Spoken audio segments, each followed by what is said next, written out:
to show you how to make this really cute houndstooth scarf or cowl. And you'll see it has a nice little collar and it goes right over your head. I know a lot of people don't like that, but I sewed this end down and I'll explain why later. But this is still functional, so it makes it just a little bit easier to go over the head. I will give you the option of leaving that part unsewn at the end. Anyways, this is a reversible stitch pattern, so as you can see, it looks like this on one side, but when you flip it over, it looks like this on the other side. So that's another fun aspect of this pattern. You will be able to choose which side you like better. I'm going to show you how you can use your fringe at the end to hide these tails in, and then you will only have to weave in the opposite side as you go along. So we'll hide our beginning tails of one end into the fringe, and then that way we will only have to hide the tails on the opposite side. So you will need 2 colors for this project, and I'm using 1 skein of each color. This is Lion Brand Woolies Thick and Quick. It is a super bulky weight yarn, size 6, has 106 yards, and again you just need 1 of each color. This color is the color Blossom, and my alternative color is Fisherman. You're also going to need a 10mm hook, and you're also going to need 3 1-inch buttons that I forgot to show here on the screen. And we are going to start with our main color, or the darker color. So you're going to start off by leaving yourself a long beginning tail. Again, we're going to hide this in the fringe. And you're going to start off by making a chain of 63. I do have a gauge swatch listed in the description box if you'd like to check that out to make sure you're making it the right size. So once you've chained 63, you are going to turn, and in the second chain from your hook, you are going to make 1 double crochet. In the next stitch, you're going to make a single crochet. Make a double in the next stitch, followed by a single crochet in the next. You should see the very easy pattern forming here. You're just going to continue repeating this all the way across, making a double crochet followed by a single crochet.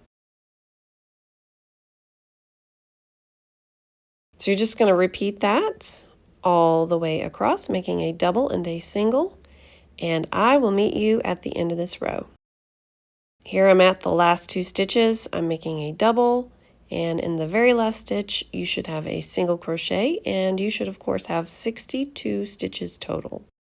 Now I am going to leave a long tail like I started with because I'm going to hide this in the fringe later, and then of course you're just going to fasten off. For row 2, we're going to turn our work to work in the opposite direction. And we are going to change colors. So I am leaving a long tail to hide in the fringe. And you're just going to join with a slip stitch in the last stitch of the last row.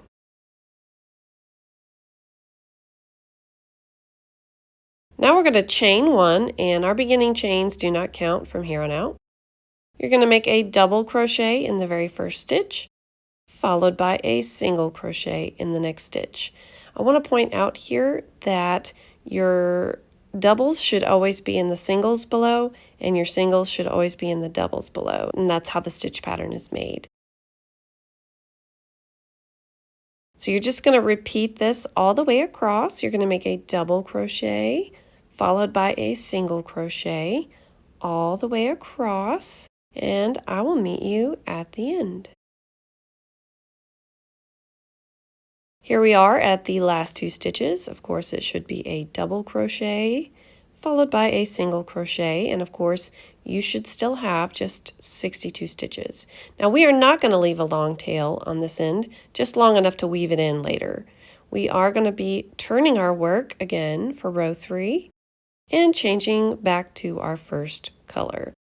You will notice that I am going to be crocheting over the top of my tails for this side of my work. So that will help me later on not have as much to weave in. So we are joining with a slip stitch and chaining 1. Now we're going to double crochet in that very first stitch.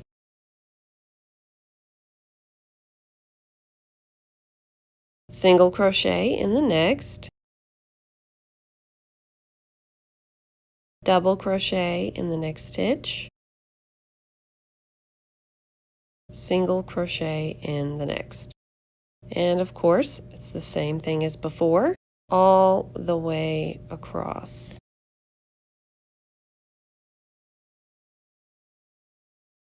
So just repeat that, and I will meet you at the end of this row.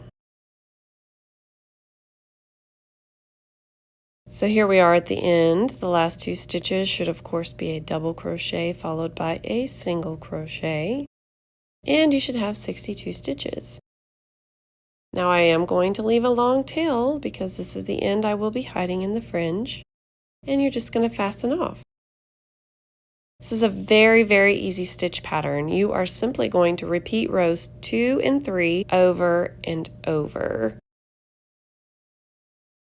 And you're going to leave your long tails at this end, and you're going to weave in the tails at the opposite end. And you're just going to repeat rows 2 through 3 until you have a total of 15 rows. And this is what it should look like. I'm counting here for you. This is 15 rows, and this is how many you should have. And I'll meet you at the end. So here we are, we have 15 rows. We've got our fringe on one side and the other side weaved in, and now you have the opportunity to decide which side you like best. And whichever side that you like best, that you want facing out, is the side that you need to have facing you for the rest of this section. So you want your fringe to the right with the right side facing you, and we're going to be adding the buttons to the bottom left corner. So here I'm showing you that each single crochet and double crochet grouping is considered one houndstooth. So you are going to place a button here and then skip 2 houndstooth stitches, and then place another button and then skip 2 houndstooth stitches, or groups, however you want to look at it. So here I am going to split the yarn strand of that second row color so that I can sew with the same color as the row that it's on. So here I'm showing you this is what it should look like. I've got 2 houndstooth groups between each button, and that's exactly how you want it. So now we're going to add our fringe to the opposite side. I use a DVD case, but just 6-inch width cardboard would work. You're just going to wrap it 9 times, and I really like this DVD case because it's got a hollow portion at the bottom, and that makes cutting it a whole lot easier.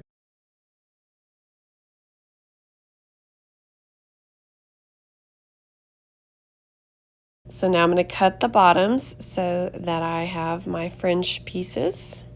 So here you can see I'm using that hole at the bottom. Now you're going to grab one of each color, and you're going to use the lark's knot at every place you have a tail, and then you're just going to simply hide the ends inside your fringe as you go.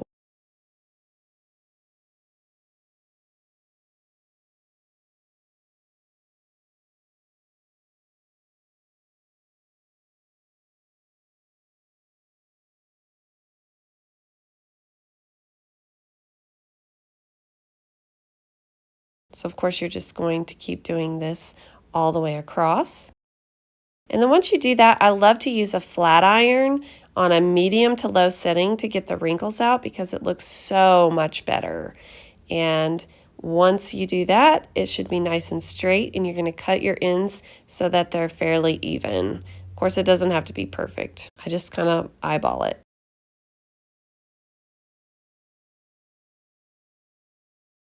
All right, now you want to turn your piece so that the wrong side is facing you and the buttons are on the bottom right, and then you're going to fold the fringe end over the top of that.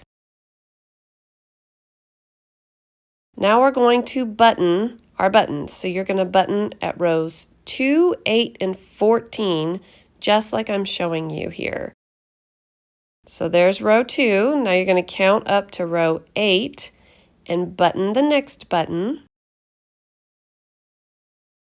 And then you're going to count up to row 14, and that should be the second to the last row, and you're going to button that button.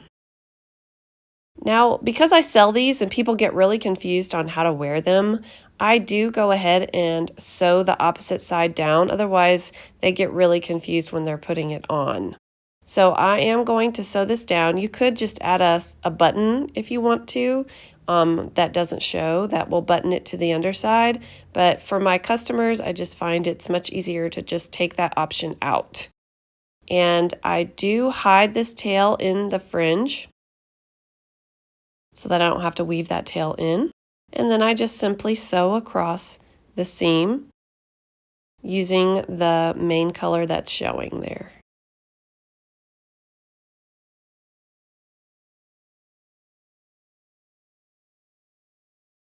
So you're just going to repeat that all the way across, and when you get to the end, you're going to knot off your tail and, of course, weave in the excess.